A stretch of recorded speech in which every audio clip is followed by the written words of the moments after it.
Hello guys.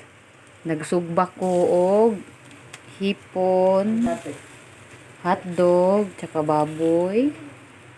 Sugba-sugba po ko guys. Paaso-paaso po ko.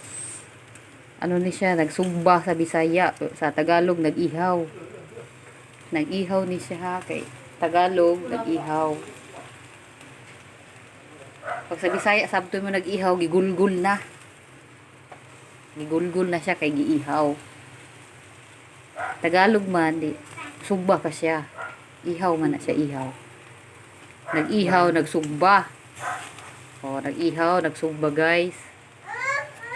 Wala na siya gulgula ha. Okay. Sa Bisaya, ang ihaw, gigulgul naman siya. Kani ihaw lang ni siya, gisugba. Makahilak mo ba ita magsugba? Magluha-luha po da ita, di po da ilali magsugba. Hilak-hilak po da ita ani guys. Thank you for watching.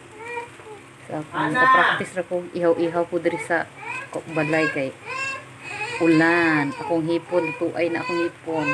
Tuay-tuay na siya. Ay, tuay-tuay da hipon kay luha na bin akong mata diri sinugba. Luha na bin akong mata sa Bisaya pa. Ngano po ni siya? Oy, gidulaan lang po ni sa akong anak. Nahili po siyang hipon na isakay-sakay po ni diri. Gusto po niya designan nga naihipon. Aso-aso po ni diri.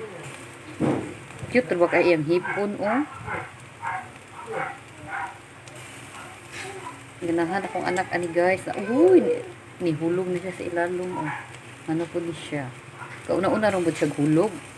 O man na siya guan ako nga maghulog. Ay! Ano man ni siya oy.